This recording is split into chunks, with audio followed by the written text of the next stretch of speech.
to go. And, man, nobody happier than his quarterback, Jameis Winston, Broussard's perennial dark horse MVP.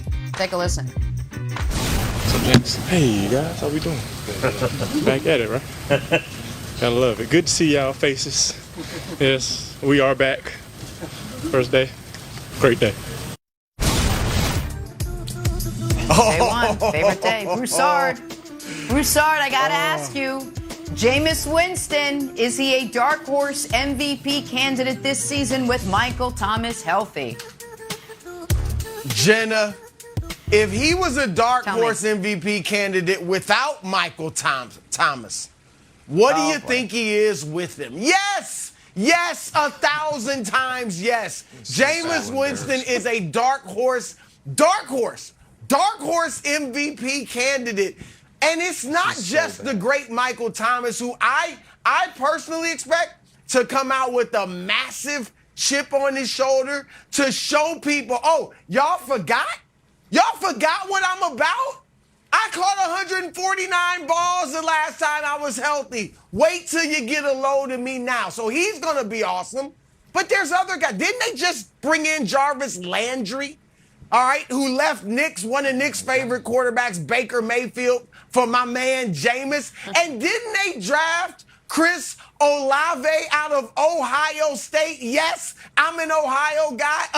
It is on. It is so on in New Orleans. And the news recently is that Alvin Kamara may not be suspended for the first few games. Nick, look, not only is Jameis a dark horse MVP candidate, and I know, Sean Payton's not there, but Pete Carmichael, the offensive coordinator for the last 13 years, is Carmichael? there. Okay? And he's the OC. And he was calling the plays last year. Yeah. So they're going to beat Jameis. Look, they're going to open it up. And let me say this, because I know everybody's thinking 30 interceptions. You've said too much. 30 interceptions. No, He threw 30 please. interceptions with Bruce Arians. It was Arians' no risk it, no biscuit madness that led to Jameis just being all over the place. That offense could never win. Plus, he didn't have the LASIK at that point. He had the LASIK. He's got a better coach. You know, he's a more appropriate coach. A more appropriate coach for him. He's got a plethora of receivers. He's laid out a good argument. The defense is going to be awesome. He has laid out a good They're going to make the playoffs over your Carolina team. Okay. So that's all. Yes, Jenna, yes. First of all, they're not going to make the playoffs. You're right. He doesn't have Bruce Arians as his head coach anymore. Instead, he has Bruce Allen, who has the fourth worst record of any NFL head coach with 36 games, or Dennis Allen, pardon me, 36 games coached in the last 50 years. He's 8-28. But I'm not going to get into that. And I'm also not going to get into the fact that I blame Wilds for this. Wilds has stoked this flame unnecessarily, repeatedly referring to Jameis as Broussard's dark horse MVP last year, as if that was a good take last year. Brew, I think, has now been convinced that if he didn't get hurt, that was a good take. He was averaging 160 yards per game. 160 yards per game. So, listen, does dark horse mean 14 touchdowns, one of the 10 best candidates? Does it mean one of the 15 best candidates, Brew?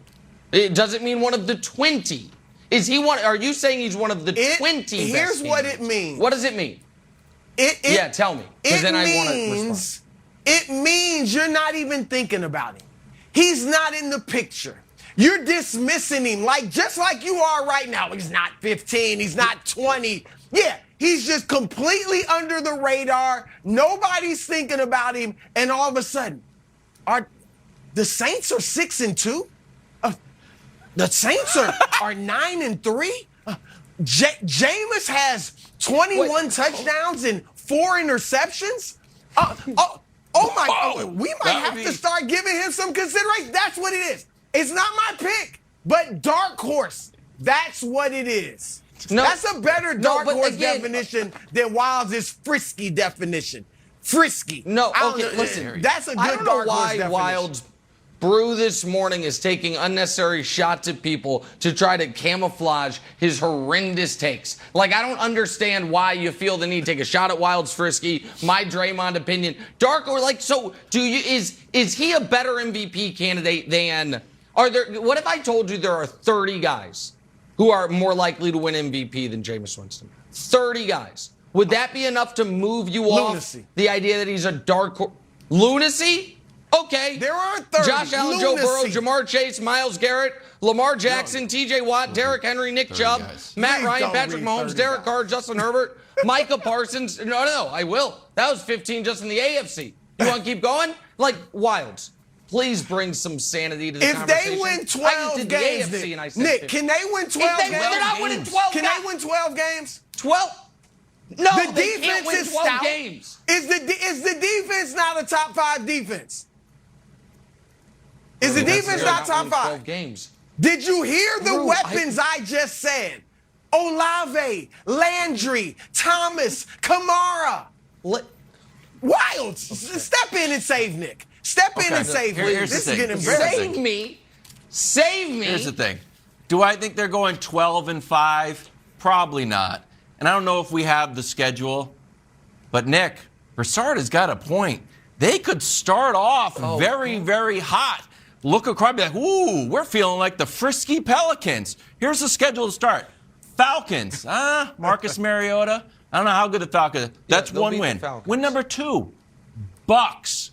I'll get to that in a second. Win number 3, Panthers and Baker, still brand new. Vikings and then Seahawks. All of a sudden, 5-0. Dark horse MVP starts to emerge. They're not going to be 5-0. And I know the pushback will be, Tom Brady? What about the mighty Bucks? Well, which would put Broussard in a little bit of a vice because he really roots for Tom Brady. The Bucks are 4-0 in the regular season against Tom Brady. They've got that playoff loss in which Brady threw for 2 touchdowns and a mighty 199 yards. So I could see Tom Brady, who has 8 touchdowns and 8 interceptions in the regular season against the Bucks, losing that game. All of a sudden, Brew, you know what the headlines are going to be after week 2? Wait, wow. No. Jameis Winston outplayed the GOAT. And maybe that little dark horse MVP starts to get a little fire. It's on the board. I'm just saying. It's on the board.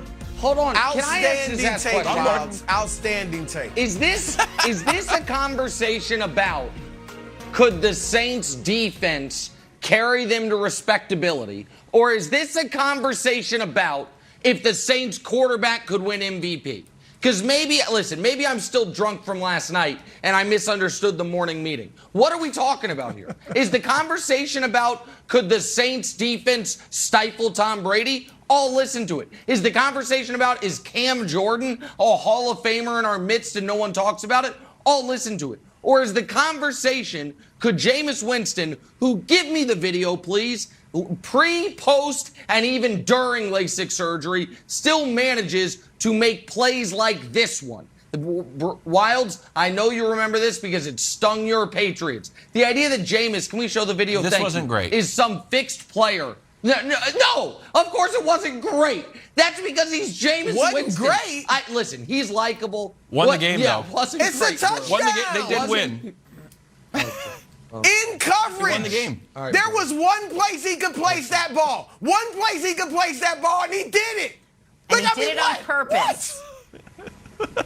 Thread that needle. I'm just done. saying. Go ahead, bro. What are you just saying? Are you just saying? I'm going to answer your question. Their defense, yes, is going to be a huge part of their